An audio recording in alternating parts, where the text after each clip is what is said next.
Okay, everybody. Today we're going to be talking about civil rights movements. This is a topic that is really important to understanding modern American history, and it is also a topic that will be covered quite a bit on most equivalency tests and college entrance tests involving social studies topics. So let's get right into it. When we talk about civil rights movements, um, we are often talking about America's troubled history with race. And so, to really understand what that struggle is, we have to go backwards a little bit and understand the context of what was being fought over. So, America has always struggled with this concept of civil rights. We are a country that is founded on the idea that all people are created equal and have what are called inalienable rights. And inalienable rights mean that rights can't be separated away from an individual. There's no way to take away your rights, basically, is the idea. And that's written into all of the foundational documents that our country has. And yet, at the same time, the country was founded with legalized slavery in most of the country. And so there's always been this contradiction between those two ideas. The founding fathers wanted a country that lived up to these very high ideals, even though they had participated in a society that did not uphold them. Um, and to be honest, the founding fathers recognized that this was a problem. They just didn't have a solution for it because they were unwilling to make some of the choices that would have been necessary to resolve it. That is, it was already hard enough to convince everyone to fight against the British to start a new country together.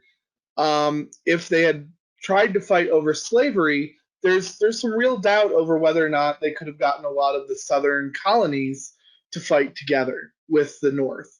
And without that help, the American colonies could not have possibly won the revolution. So they sort of made a really awful bargain to basically look the other way on slavery, which undercut the ideals of the new country that they were trying to make. This contradiction would really continue to fester and grow. It didn't go away. Um, and there was always questions as the country continued to grow and expand, new states would be added. And as new states were added, there was always this question: is this state going to allow slavery or is it not going to allow slavery? Many states started to ban slavery. They started to look at this obvious discrimination as a real problem, not just for the individuals caught up in it, but for society as a whole. They said, having slavery really is terrible for everybody. It dehumanizes us. If we're willing to treat other people this way, that says something really terrible about us, and we don't want that. So there was a growing movement of people that recognized how wrong slavery truly was and that it was poisonous to America. But there was another group of people, especially those who benefited off slavery. And so this group is largely concentrated in the American South, who said, no, we should keep it around because it's beneficial. And they supported slavery with arguments of racial superiority. Basically, they tried to argue that African Americans were inferior to white people. And so, even though these arguments were obviously racist, that wasn't something that was looked down upon back then, the way that racism is more commonly looked down upon today. And so, those arguments, unfortunately, uh, convinced a lot of people. And so, this led to the American Civil War. The American Civil War is largely a fight over slavery. You will hear some people talk about it being a fight over states' rights, but the question is, what did the states want to have the right to do? And they wanted to have the right to legalize slavery. So that argument really doesn't hold much water when people say, well, it wasn't about slavery, it was about states' rights.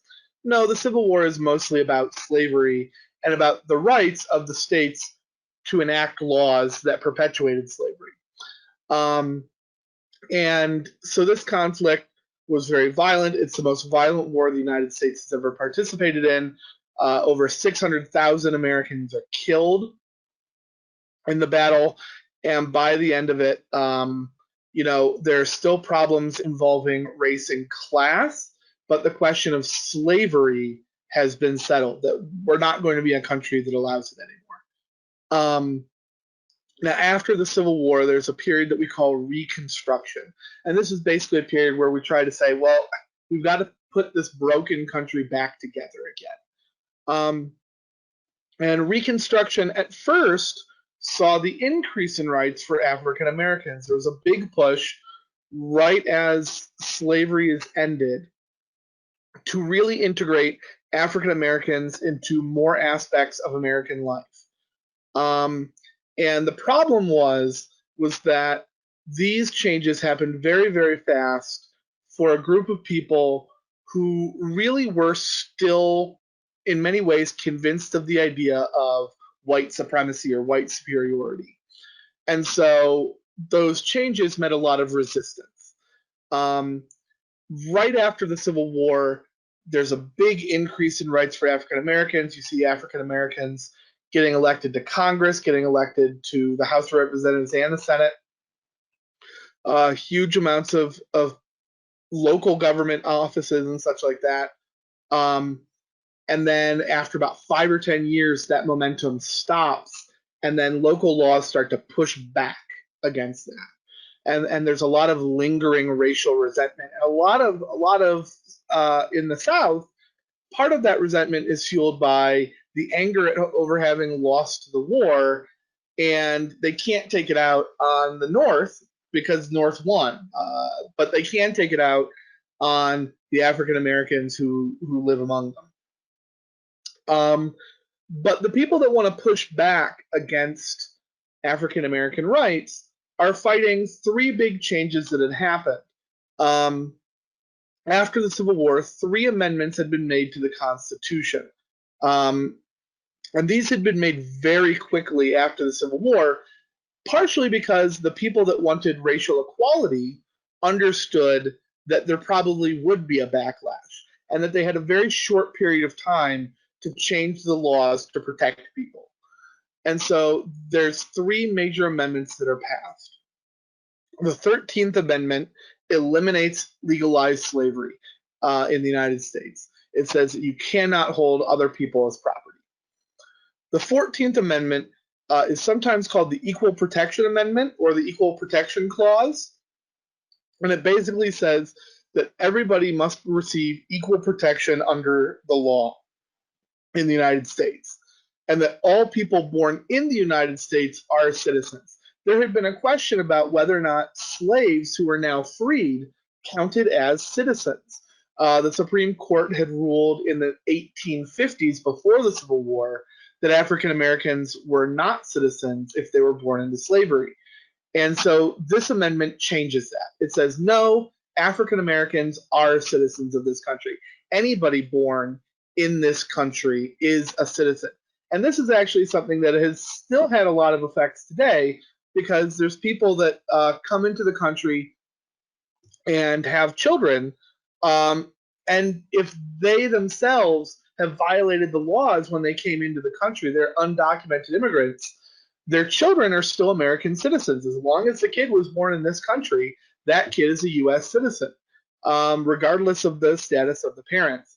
And so this is an amendment that still holds a lot of weight and causes a lot of disagreements with people over politics to this day, because it guarantees those rights. But again, the people who passed these amendments said, we want to give as many rights as possible to people who deserve them as quickly as possible, because we know there will be a backlash against them.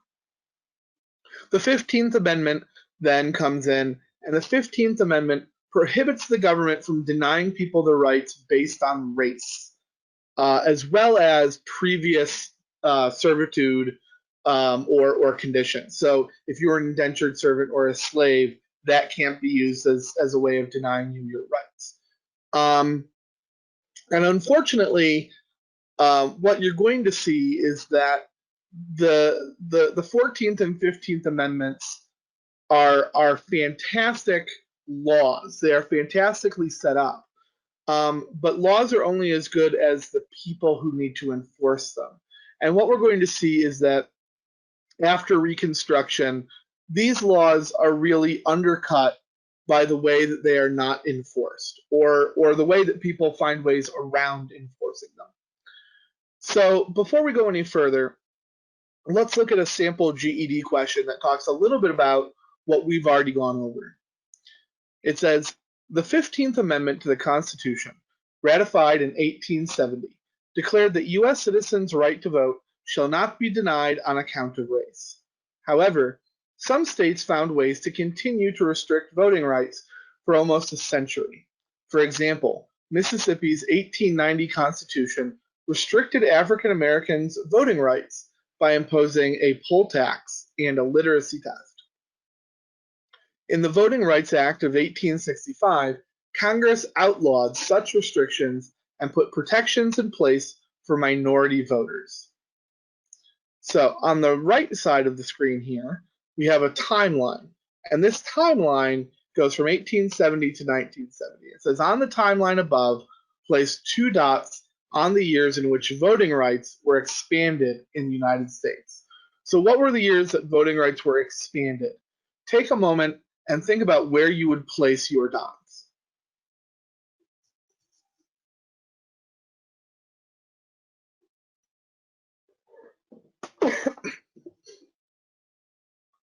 Now, this question might be tricky to some folks because there's 3 different dates in the passage that we just read, 1870, 1890, and 1965. So 1965 should obviously be one of our dates because that's the Voting Rights Act, and that's going to help expand voting rights. But then where should the other be? Should it be at 1870 or 1890? And a lot of people probably put theirs at 1890, but that is incorrect. You should be putting it at 1870. 1870 is where it said the rights of citizens shall not be denied on account of race. So 1870 saw an expansion of voting rights.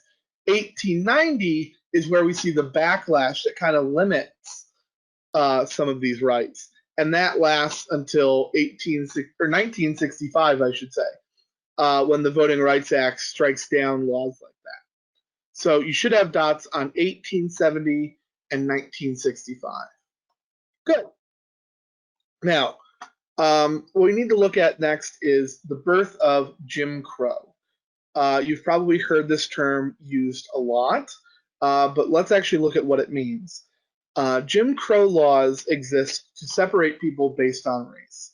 And the term actually comes from a white actor who used to wear blackface. That is, he used to put makeup on to make him look like an African American and perform very insulting sort of plays that portrayed African Americans in a really negative light.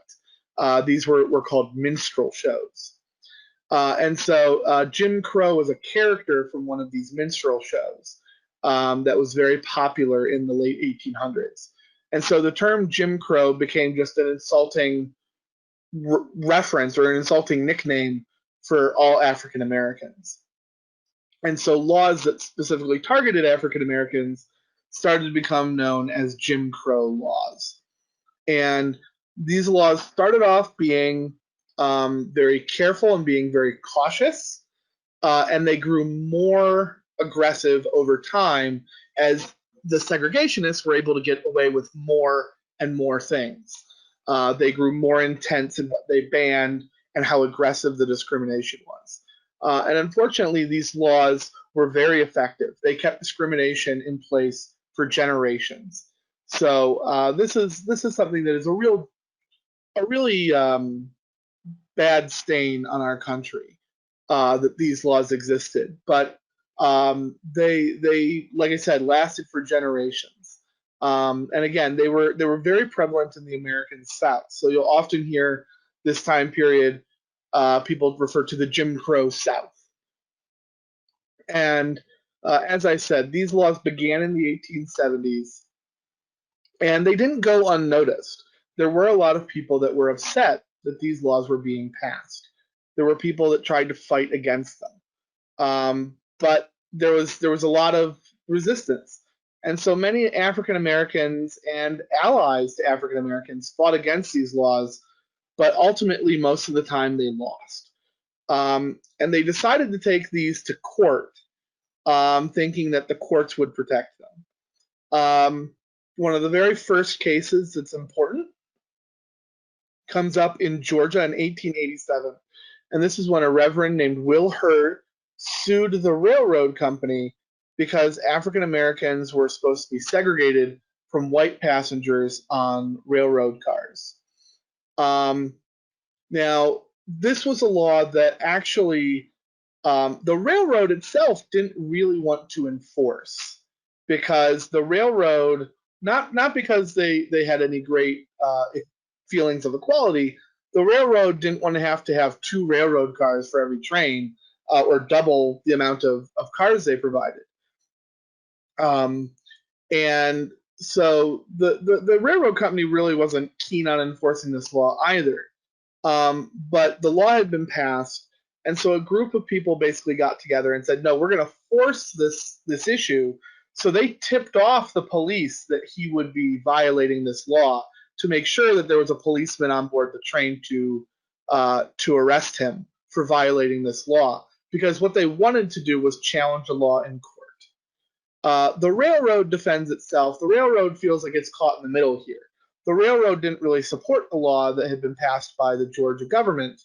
So they tried to defend themselves by saying, well, yes, we are offering separate cars here because we have to, because of the law, but we don't want to anger our African American customers. So we're going to defend ourselves by saying, yes, it's separate, but the treatment is equal. So this argument starts off in Georgia, the separate but equal argument, and it's going to be expanded very quickly soon after. In 1892, we see another case come up. And in this, a man named Homer Plessy specifically sits in the wrong train car of a segregated train in New Orleans, a very similar kind of law. And again, he plans to be arrested. Now, if you look at Homer Plessy, he is very light-skinned comparatively. And actually, he was able to pass for white. Again, this was a planned protest. This was not something that was accidental. So Homer Plessy tips off police officers, law enforcement, that he is going to violate the law. He is with a group of civil rights activists in New Orleans that are planning to challenge the law. He says that the law violates the Constitution. It's therefore unconstitutional. And that specifically, this violates the 14th Amendment, which said that everybody gets equal protection under the laws. Now, again, the amendment specifically says that people get equal treatment under the law. His case goes before a Louisiana judge. Again, Plessy was part of a large group trying to fight these laws. And the judge, John Ferguson, looks at this and says, look, other laws like this exist. There's a lot of laws. I can't overturn all of those laws. So I say that this is legal. And Plessy sues the court, sues Louisiana, and takes this all the way to the Supreme Court. And it becomes known as the Supreme Court case of Plessy versus Ferguson. So the Supreme Court, the highest law in the land, takes a look at this case, and they rule 7-1 that laws supporting segregation are not illegal under one big condition, one big loophole that they open up for all the segregationists across the country. And that is that accommodations must be separate but equal. Again, using that same argument that we saw in the Georgia railroad case just a few years before. This phrase became just a very popular way, a very common way for segregationists to defend what they were doing. Now, in modern times, we look back at this and consider this one of the biggest mistakes in the court's history. At the time, it was seen as a way of sort of skirting the controversy by, again, saying, oh, well, we're protecting minority rights by saying that they get equal accommodations, but we're also protecting the racists by saying that they can separate and segregate. And so, depending on what side of the argument you were on, people viewed this very differently at the time. Nowadays, it's pretty universally seen as a gigantic mistake by the court. But a lot has changed, thankfully, since the court made this decision. So this leads to a very rough period. Again, Plessy versus Ferguson offers a major loophole to every segregationist law, that they can just claim that they're trying to offer something equally and that they can segregate as much as they want. And this leads to widespread discrimination across the United States. You've probably famously seen pictures of separated bathrooms or separated drinking fountains. And this is all made legal by what happened in Plessy versus Ferguson. It's especially bad in the American South, where the laws make it difficult for people to vote or to run for political office. Lots of laws are passed very quickly. In the question that we answered a little while ago, they mentioned something called a poll tax, where they would charge an extra tax and they would charge it on people who were poor. And who were more likely to be poor in a lot of these areas was the African Americans who had just been freed from slavery.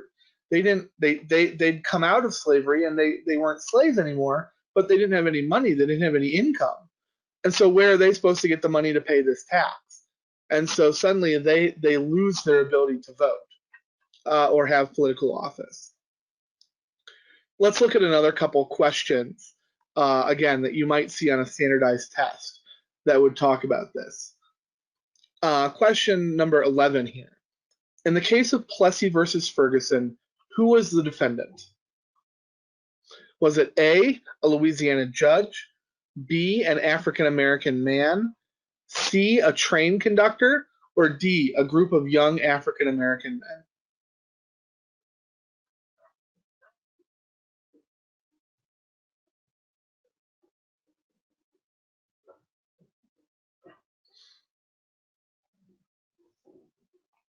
All right, let's look at the next question.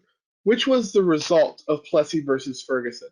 Schools were desegregated, train cars no longer had to be separate, Jim Crow laws were allowed to continue, or the Supreme Court of Louisiana was stripped of its power. All right, so what happened because of Plessy versus Ferguson?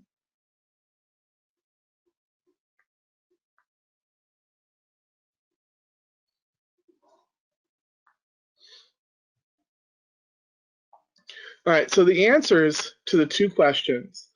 In the case of Plessy versus Ferguson, the defendant is the Louisiana judge, Ferguson, who is being sued by Plessy over the law. Plessy was charged with the law, and he sued Ferguson, the judge, who had ruled against him. What was the result of Plessy versus Ferguson? The correct answer is C. Jim Crow laws were allowed to continue. So, again, this leads to a very difficult period for African Americans in the United States. When we're talking about the Jim Crow South, it's usually this period from the 1890s until about the 1950s that we're talking about. Again, the laws that supported segregation and racial disparity became very commonplace. So segregation and racism for most people in many parts of the country just became part of their everyday lives. And this changed the face of America. America became, again, America had always had problems with racial inequality, but what was really saddening and shocking was the way in which so many laws were passed in so many different ways to take away people's rights, which really went against the ideals of what the founding fathers had set in place. Even though they had had those contradictory ideals, they had really tried to avoid putting in place laws that would limit people's rights. But this really changes during the period of the Jim Crow South. And over time, this disparity becomes harder and harder to ignore. One thing that actually really made it very difficult to look the other way was during World War II. And that's because the Nazis were using obvious discrimination tactics very similar to the American South, but they were using it to murder Jewish people. And this was obviously a horrible thing. And so a lot of Americans were forced to look at what the Nazis were doing and say, well, they're murdering people. But some of the things that they're doing are uncomfortably close to things that we're doing. And that made people very uncomfortable, and it left in people a really bad taste in their mouths. Also during World War II, there's a lot of African Americans that fight in the military with incredible bravery and fight for their country, a country that doesn't treat them very well. And so there's a lot of people that come out of the war having fought beside African Americans or African Americans who had done amazing bravery for their country, done amazing things to fight for freedom. And they looked back at the country they came back to and said, is this really the country that I fought for? Is this really the system that I want to continue? So after World War II, the late 1940s, there's a lot more tension about this than there had been before World War II, because it really made clear in people's mind that this discrimination could lead to some pretty terrible things. So what we need to now look at is a family called the Browns. And the Browns are a small family living in Topeka, Kansas. Oliver Brown is a welder, and he's studying to become a minister. He's hoping to be a minister someday, which he eventually would become one. But at the time, he was just studying for that. He wasn't there yet. And he has 2 young children. And he tries to enroll one of his daughters into the local Topeka school in 1951. And the school rejects him. The entire school board votes to keep his daughter from enrolling in school. And Brown sues. Now, he knew that this was going to cause problems in the same way that previous lawsuits had been started to try and challenge unjust laws. Now, where most of those lawsuits had lost, Oliver Brown is not fighting this alone. He has the backing of a group called the NAACP. And this is an organization that really aggressively fought for racial justice. It was a broad coalition of African Americans and their white allies who pooled resources, money, lawyers, organization efforts, and really became a very powerful force during this time period, again, by highlighting racial injustice. They'd been founded many, many years before, but this is when they really became very powerful and influential because they were very aggressive about challenging racially based laws. And one of the lawyers working for the NAACP is a man named Thurgood Marshall, and he is assigned to help Oliver Brown and to help him get justice for his daughter. So Marshall argues this case, and it gets tossed back and forth, basically, and goes all the way up before the Supreme Court. And the reason it's able to get to the Supreme Court is because Marshall is not just saying that the school board had the right whether or not to do that. He's saying that the right that they have to ban somebody is based on an invalid law, that the law that gives the school board its power is unconstitutional. And this really goes back to that argument of separate but equal. And what Marshall is saying is that whole idea doesn't work.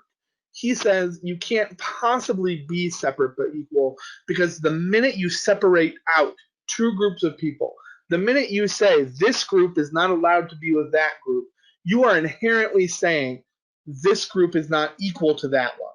The act of separating them out makes them be treated unequally. And so you can't have separate but equal.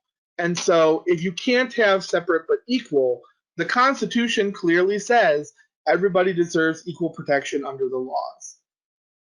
And this is a very powerful argument, and Marshall is able to bring up all sorts of evidence showing the disparate treatment, showing how one group gets less funding for their schools than others, how one group is treated differently from another. And with all of this evidence showing this is what really happens, he is able to convince the Supreme Court not just to render a majority opinion on his side, but to agree unanimously. That is, all 9 judges vote to strike down this precedent. This is a huge deal. It is very hard to get laws overturned that have been established, especially if there are other laws based on that law. So this is what we call precedent. You'll hear people talk about this. Precedents, precedents, precedents. And basically, once a law or a decision is made, either by Congress or by the Supreme Court, once that decision has been made, other decisions get based on it. And it gets, it becomes the foundation of more and more and more and more.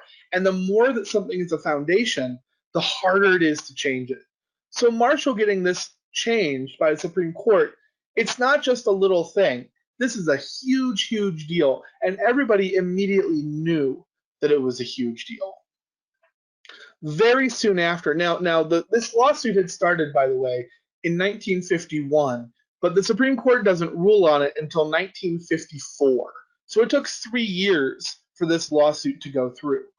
The very next year, we see the case of Rosa Parks. Now, I'm certain you've heard of Rosa Parks before. Let's talk about exactly what she did and what she participated in. In 1955, only 1 year after Brown versus the Board of Education, she refuses to move from her seat on a bus. She is tired. She sits on this bus, and she sits in the white-only section. She is asked to move to the back of the bus, and she refuses to do so. Now, she is not the first person to do this, but she has been emboldened by the recent victories in the Supreme Court, the recent legal challenges. And she is willing to work with the NAACP on a lawsuit. And so that's the big deal, is that she is willing to work with the same organization to fight these unjust laws. And what this does is it really helps highlight not just that segregation can have huge effects. There's a lot of laws that were so outrageously bad that it was very easy to say, well, we should get rid of those.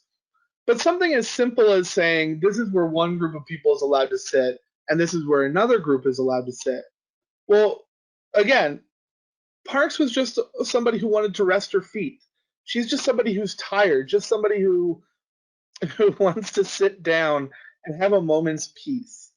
And this prevents her from being able to do that. And so it represents the kind of casual day-to-day cruelty that segregation imposes. And that makes her a very compelling case. And this inspires the people of Montgomery, Alabama, to boycott the bus system for an entire year.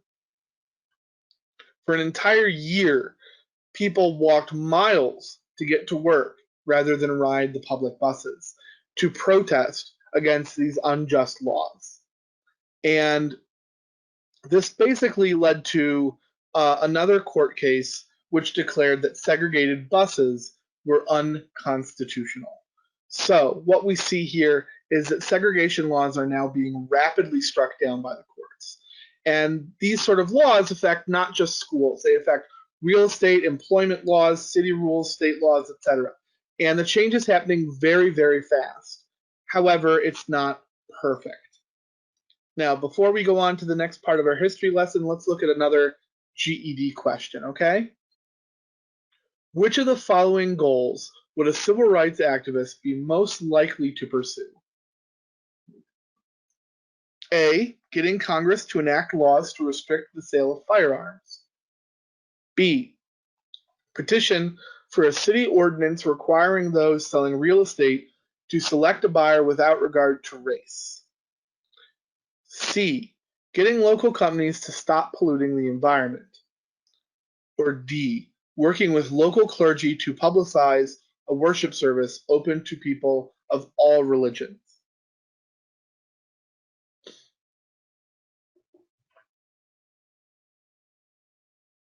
Okay, hopefully you picked B, petition for a city ordinance requiring those selling real estate to select a buyer without regard to race. Now, as I mentioned before, the push against segregation was not perfect. Many of the activists that were trying to fight segregation were targeted by violence. There was a lot of pushback. Children that were trying to go to these newly integrated schools often needed protection from National Guard. Soldiers basically had to stand by the street. So if you look at the picture on the right here, you can actually see there is a soldier sitting there, standing there to help protect. There's soldiers in the background there, basically protecting this young lady who just wants to be able to go to high school. And even then, she is suffering from harassment from angry people who don't want her there. It's an incredibly difficult environment to be in, and it again highlights how turbulent and difficult these times were. So the people that were trying to exercise their rights found very violent resistance from people that didn't want things to change. There were a lot of people that said, "This is how it's been. We don't want change happening now." And one of the people that says, "No, we are going to change," is someone, again, you've obviously heard of. I'm not the person telling you this guy for the first time, but let's talk about why he is so important. That is Dr. Martin Luther King Jr. And Dr. King was a minister from Alabama, and he was passionate and looked around him and saw the injustice and was inspired by what he had seen from other nonviolent resistance movements. A big example in the 1940s, the country of India had broken away from England, being led by a man named Gandhi, who used nonviolent protests. That is, protesting against the laws, breaking the laws, but not doing so violently. And it means that you're going to face violence from the police. It means that you're going to face attacks by law enforcement. You're going to see your allies get arrested and get attacked. But you basically are shaming the government by showing how violent and cruel the laws are, by saying, look, just walking down the street or using a water fountain or going to the bathroom and you're doing this violence, you're arresting me for using the wrong bathroom, you're arresting me for using the wrong drinking fountain. It highlights how, again, cruel these segregation laws are. And so it's a very effective type of protest because it gets a lot of other people to look at what the laws and say, yeah, those actually are really bad. And so this is what King sees, and he is inspired by, again, by other figures who had used it, especially Gandhi in India. And he thinks that this can be used in the United States as well. And Dr. King, even though he wanted to use nonviolent methods, this does not mean that he was a perfectly calm guy. He was incredibly frustrated and incredibly angry about American inequality, and he wanted to do everything in his power. But this was the tactic he used because he thought this was the best way to convince everybody to agree that racism and segregation and all these different things needed to be taken in the past. He thought using other methods, using violent protests, that just causes the other side to dig in their heels against you. I want them to eventually give up their side and come and join me. So King is one of the people that helps organize and lead the bus boycott that followed Rosa Parks' arrest.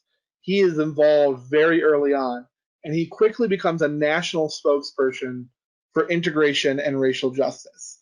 And he became a spokesperson because he basically had all these amazing characteristics. He was smart, he was passionate, he was a very good debater.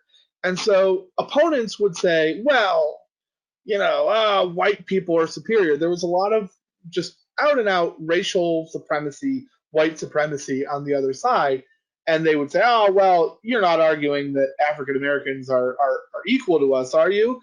and they'd often use much more vulgar terms than African Americans.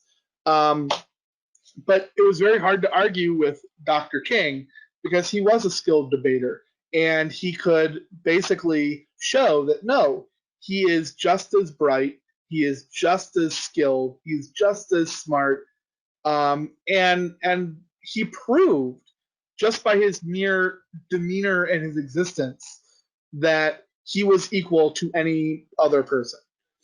And he was able to be, like I said, a very good spokesperson. And so his mixture of nonviolent tactics and also incredible intelligence and passion was just sort of this perfect storm to push him to the front of the movement. But he's not the only one. There are a lot of other groups and a lot of other people that are in this fight together. And not all of them agreed with Dr. King about that this was the best way. There are a lot of people that wanted to try other tactics. Probably one of the most famous people you're going to hear about or have heard about. Again, you've probably heard about Malcolm X before, but Malcolm X wanted to be much more forceful and aggressive, and he did not shy away from violence or violent methods in the same way that Dr. King did.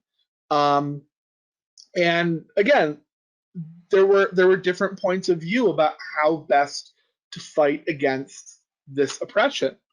There were other groups like the Freedom Riders who would purposely break racist laws and put themselves in personal danger. And many of the Freedom Riders were attacked. Some of them were murdered because they kept trying to break these laws. And the Freedom Riders were people that basically were sitting on buses. And again, they were violating these laws about transportation, saying that different people either had to be on different buses or different sections of the buses and stuff like that. And they sat, side by side, white people and black people, on purpose to purposely break these laws. And again, showing how silly and stupid and obviously cruel these laws were. But again, that often came at great personal cost. Again, Freedom Riders were attacked. Several of them were murdered. Malcolm X, unfortunately, would be murdered as well in the 1960s. Now, Dr. King, again, continued to be at the forefront of this movement. And I'm not going to try and summarize all of the great things he did. He did a tremendous amount in his lifetime. And one of the things that you probably will see on the test that we're not talking about here is his letter from a Birmingham jail. He was arrested during one of these protests and writes this incredibly powerful letter from his jail cell to other people who have failed to support equality, other people who have failed to fight injustice. And he's basically calling them out and pointing out the absurdity of supporting continued injustice. And so he becomes, again, this incredibly prominent spokesperson. And the most famous speech that he gave comes in 1963 in Washington, D.C. He encourages this mass march of people on Washington. And this is the speech where he says that famous phrase, "I have a dream." And what's really amazing about the speech is he's not,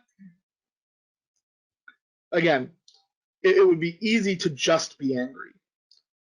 But he takes that anger and he instead says, no, we're not going to respond by being cruel or violent in return.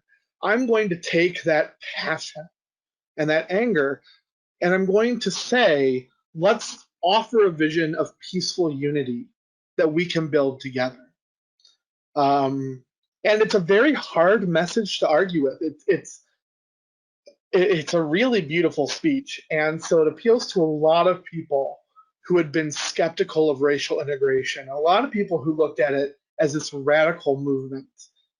And they look at this and they say, man, look at all these people willing to fight for change.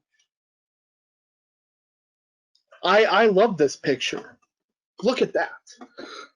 Look at all those people there fighting for equality in a peaceful way. So He, again, continues to be a powerful social force. Dr. King does. Unfortunately, in 1968, at a hotel in Memphis, he is murdered. And the people who hated him hoped that this would silence him. But actually, it really only amplified what he was fighting for. He becomes a martyr for equality by, again, the strength of his character and the power of his words. It's really genuinely inspiring. And many of his methods are still used by other groups today. A lot of, you've probably seen the fight for rights by folks who are like gay, lesbian, transgender, bisexual, etc. A lot of those folks have used some of the same tactics to try and point out, hey, these are the rights that we deserved. And King is still quoted and referenced incredibly often. And it's important to understand the context from where he came. He was born into a country that was incredibly cruel and incredibly biased, and yet he fought to make it better. So, with that being said, when people talk about the civil rights movement, they are specifically usually referring to this period from the 1950s to the 1960s. But just because that is the limited movement that they are, or the limited time frame that they're talking about, as you can see, the roots of that movement started many years before in the 1800s, as we talked about. And it doesn't mean that the fight is over. There are still racism. There's still things that are unjust. But the biggest progress, the biggest changes happened during this period of 1950s to the 1960s, where the legal foundation for this discrimination fell apart. And these are the sort of things that you will see on the test. These are the highlights. But again, if there's stuff in here that moved you or that interested you, I really strongly encourage you to look more, because there's a lot more to the story and a lot of other people that were involved. This is really just meant to be a primer as a basis for, again, what you're likely to see on standardized tests, what you're likely to see on the GED or college entrance exam. But there's a tremendous amount more to this. Before we go, I want to look at just a few more GED style questions that are going to cover this topic, and sort of see how they tie in with what we were just talking about. So if we look here, it says, the civil rights movement of the 1950s and 60s inspired historians to reinterpret slavery's impact on U.S. society in general, and on African Americans in particular. One interpretation that emerged was that slaves and owners were always in conflict, and that slavery was destructive. The extent of slavery's destructiveness was debated. Some historians had argued that slavery destroyed the culture and self-respect of slaves and their descendants. There were others that thought that slaves overcame their hardship by developing a unique African American culture that included, among many other things, strong religions and musical traditions. Based on the paragraph, which of the following statements is an opinion rather than a fact? A, the civil rights movement took place during the middle of the 20th century. B, the civil rights movement caused historians to take another look at slavery. C, historians debated slavery's negative effects on slaves and their descendants. Or D, slavery destroyed the culture of slaves, diminishing their self-respect. So, what's important here again is it says based on the paragraph. And so if we look at the paragraph, right here, A is tied directly to this fact up here. B, the civil rights movement caused historians to take another look at slavery. That is a fact mentioned right here. C, historians debated slavery's effects. That's a fact. That's a fact that happened. So which one is an opinion? D is something that people are arguing back and forth about and have different views on. And so while there's going to be many people that would passionately say that this is true, again, there's another point of view that says that this helped people develop a rival culture to help them survive, that they were able to survive by developing this other type of culture. And this is something that is sort of a disagreement. The reality is that it's probably a little bit of both. But again, D is going to be on the test what they label as the opinion. The next thing is we have a chart here. And this chart shows Civil Rights Amendment and laws. So the 14th Amendment that we talked about at the beginning says that we have granted citizenship and equal protection of the law to all persons born in the United States. The 15th Amendment grants voting rights to African Americans. We have the Civil Rights Act of 1875. This gave African Americans the right to serve on juries, and it banned segregation in public places. Again, we see how that law, 1875, by the 1890s, this is being undercut and not followed.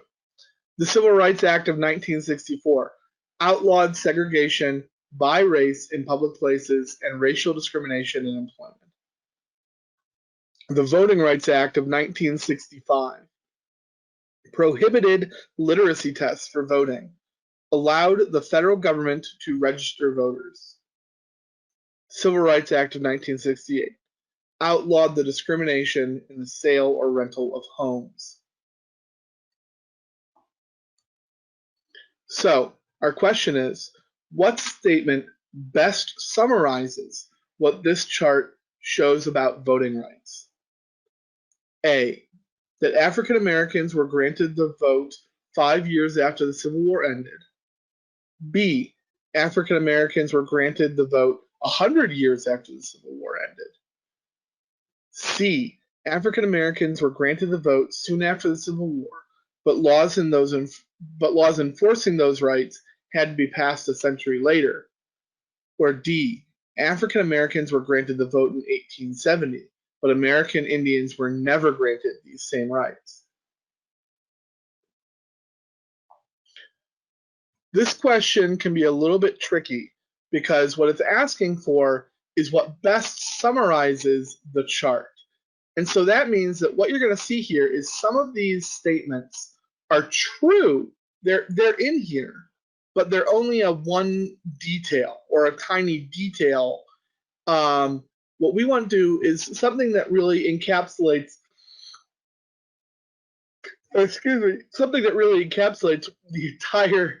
the entirety of what this chart is trying to teach us. So take a moment and look at the options and try to pick which one you think is correct.